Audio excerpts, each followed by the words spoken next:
Halo teman-teman, tetap semangat seperti yang saya sudah janjikan dan juga banyak permintaan dari fans atau penggemar di La Liga dan Serie A bahwa sekali-sekali Bung Ropan berbicara tentang ngobrol, mengulas pertandingan-pertandingan di papan atas yang melibatkan mungkin derby baik di La Liga dan Serie A, dan saya bilang oke, saya menyanggupi itu. Kebetulan saat ini nantinya pada hari Senin dini hari pukul 3.00 waktu Indonesia bagian Barat ada derby Madrid melibatkan Los Blancos menghadapi Los Rojiblancos.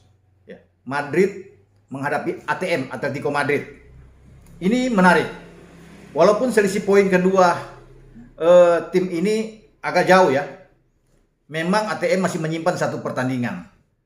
Tapi tetap harus menang bagi ATM jika ingin menjaga jarak tidak terlalu jauh. Dengan selisih 10 poin, di mana mereka 29 poin di peringkat keempat sebagai juara bertahan ATM, melawan Madrid yang 39 poin ada di atas sekarang. Itu tidak boleh mereka melewatkan, jangan sampai mereka kalah lagi. Karena dalam 5 pertemuan terakhir ini sulit menang bagi ATM. Ya, ada Madrid bahkan menang dengan 2 kali, 3 kali berakhir imbang. Bahkan Madrid selalu clean sheet, tampil luar biasa, apalagi kalau bermain di kandang. Duel yang penuh emosional, ya. Baik melibatkan kedua supporter, kedua fans yang sangat militan, baik di Real Madrid maupun di ATM. Ini akan terjadi bukan saja di dalam lapangan, tapi mungkin di luar lapangan juga. Dan juga melibatkan dua sosok pelatih yang sangat berbeda. Real Madrid punya Don Carlo Ancelotti, yang lebih kalem, lebih tenang pembawaannya, berhadapan dengan sosok Diego Simeone, pelatih Atletico Madrid yang lebih emosional, lebih meledak-ledak, ya, menggebu-gebu. Dalam tanda kutip atau quote to quote di sini dianggap sebagai pelatih yang agak songong. Nah, itulah sosok karakter dari seorang Simeone. Ini menarik yang kita akan lihat. Pasti ini soal gengsi di atas segala-galanya. Tidak boleh kalah, tapi Madrid dalam posisi yang lebih bagus dari ATM kalau melihat dari statistik. Nah, kita lihat dari tuan rumah Madrid. Mereka menang di semua kompetisi dalam 12 laga terakhir. Tidak kalah, luar biasa. Ya. Baik di La Liga maupun di UCL. 6 pertandingan terakhir di La Liga, mereka bagus. Tidak juga kalah. Membuat 13 gol, hanya kemasukan 4 gol. Jadi dari segi menyerang, lini serang mereka oke. Dari lini belakang mereka juga bagus. Dan semua telah berjalan sesuai dengan skenario, keinginan, kemauan dari Don Carlo. Ya. Walaupun dia mungkin agak sedikit orang mengatakan agak pragmatis, tetapi di Madrid dia akan coba bermain dengan attacking football lewat formasi pola yang dia terapkan, 4-3-3. Nah, siapa yang akan dia mainkan ketika Benzema ini tidak akan turun? Ya. Posisi Benzema ini sangat krusial sebagai pencetak gol terbanyak di Madrid. Tentunya hanya ada satu pilihan yang bisa ditampilkan, Luka Jovic. Ini akan ditaruh di depan oleh Ancelotti. Kita jangan dulu bicara ke depan, dari belakang. Thibaut Courtois di bawah Mistar. Di kanan ada Carvajal. Mendy di kiri. Dua bek tengah mereka Alaba dan Militao. Nah, mereka punya 3 gelandang berpengalaman. Sangat bagus dalam cara mengalirkan bola ke depan. Casemiro lebih kuat dalam hal DM sebagai pemain yang lebih bertahan. Berdiri di depan 2 bek tengah Madrid, Militao dan Alaba. Mereka punya Toni Kroos, punya Luka Modric. Saya katakan sangat berpengalaman, memegang bola sangat kuat. Itu yang menjadi keunggulan bagi Madrid dengan 3 pemain ini yang tidak tergantikan sama sekali. Ya. Di depan selain Jovic saya katakan ada pemain muda yang bagus, asal Brasil.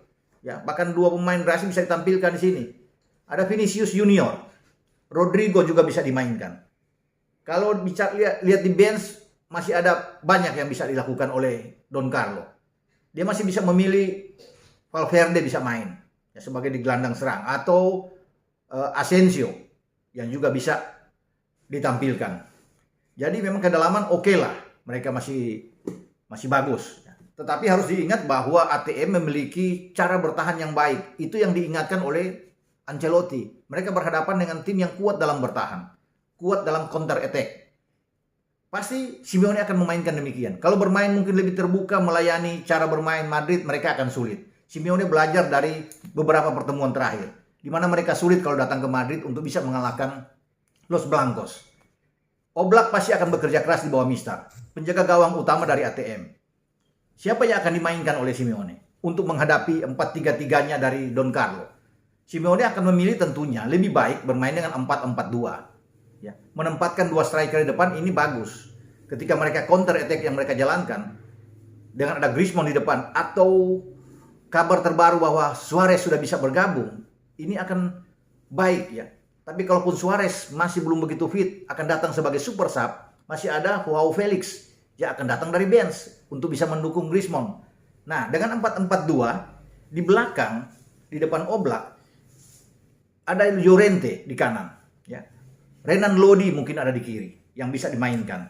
2 bek tengah mereka ada Felipe, ada Savic. Ya. Kalau Felipe tidak dimainkan lebih awal, mereka masih punya Hermoso. Memang mereka tidak punya Jimenez yang sangat kuat, tetapi Hermoso cukup untuk bisa menggantikan Felipe. Pertandingan terakhir ketika mereka ditumbangkan oleh Mallorca di kandang mereka di Wanda Metropolitano, sungguh di luar dugaan. Felipe dan Savic bermain di belakang.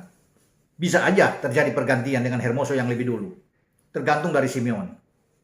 Di tengah 4 mereka juga kuat. Bagaimana Angel Correa di kanan, Rodrigo de Paul di kiri. Di tengah ada kapten kesebelasan mereka, Koke. Dibantu dengan Kondogbia. Ini gelandang-gelandang yang kuat. Ya. Mereka juga bisa bertarung, bisa menahan pergerakan dari Modric, pergerakan dari Kroos, juga termasuk dengan Casemiro. Jadi memang seru. Duel yang melibatkan derby di kota Madrid ini patut untuk kita tunggu. Kita bisa nonton, ya, kita saksikan itu bersama-sama. Ini pertandingan yang dimainkan pada hari Minggu waktu setempat, waktu Madrid, tapi pagi di waktu Indonesia bagian barat, Senin pagi. Kita harus menunggu. Bagi Anda penggemar Los Blancos dan juga Los Rojiblancos, pasti tidak akan melewatkan duel yang syarat emosional ini.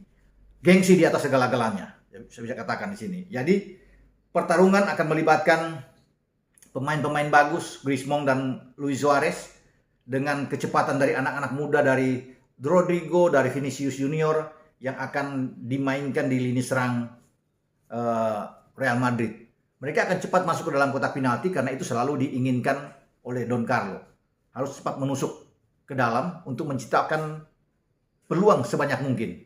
Memanfaatkan kesempatan ketika ada peluang untuk bisa membuat gol. Itu yang selalu dilakukan oleh Madrid ketika di sana juga masih ada Benzema ya. Artinya kombinasi yang bagus, Benzema, Asensio yang sekarang dimainkan bersama dengan Rodrigo, dan tentunya ada Vinicius Junior, pemain yang kuat dalam skillful, teknik yang luar biasa.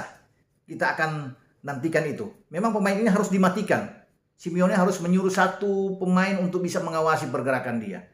Mungkin kalau dia bisa bergerak dari sisi kiri, itu ia akan bertemu dengan Angel Correa. Atau ini akan menjadi tugas utama bagi bek kanan dari ATM. Kita akan lihat Llorente yang bertugas untuk bisa mempersempit ruang dari Vinicius Junior. Karena ini pemain yang berbahaya. Bukan saja skillful, teknik yang bagus, tapi kecepatan dia bagus sekali. Dribbling dia bisa melewati 1-2 pemain yang sangat baik. Tembakan kaki kiri dan kaki kanan sangat kuat. Jadi beruntung sekali bahwa Don Carlo punya pemain seperti Vinicius Junior. Dan juga tentunya bagaimana mereka punya 3 gelandang yang kuat yang saya sudah katakan sebelumnya. Kroos, Modric, dan Casemiro. Sulit untuk bisa mengalahkan 3 gelandang ini. Begitu visioner cara bermain mereka. Tenang sekali mengalirkan bola ke depan. Ya, dengan teknik yang sangat bagus. Bisa mengatur ritme permainan Madrid. Dalam hal bagaimana mereka ketika melakukan attack sangat cepat, bola selalu datang dari mereka. Transisi mereka tuh berjalan dengan sangat bagus. Bagaimana Madrid memainkan bola dengan membuild up serangan dari bawah, itu kelihatan dengan baik sekali. Sangat konsisten. Itu yang dibutuhkan untuk bisa menjadi juara di La Liga. Karena Madrid sekarang berlari paling depan. Satu-satunya tim yang paling depan, yang paling kuat untuk bisa menjadi juara di La Liga. Dan itu sudah terlihat. Di UCL juga mereka menjadi juara grup setelah sempat dikejukan oleh Sheriff.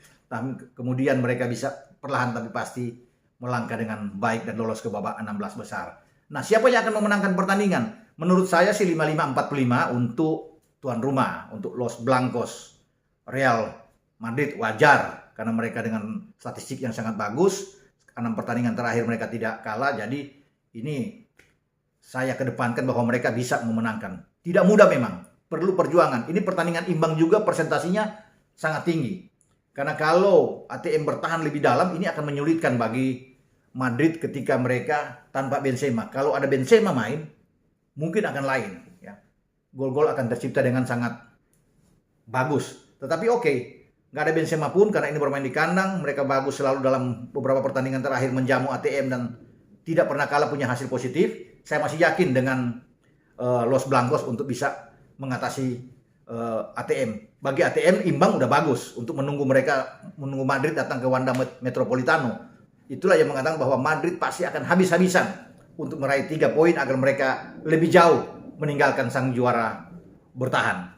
Oke, Hala Madrid. Sampai di sini pembicaraan kita dengan duel atau derby di kota Madrid antara Real Madrid dan Atletico Madrid. Ciao ragazzi.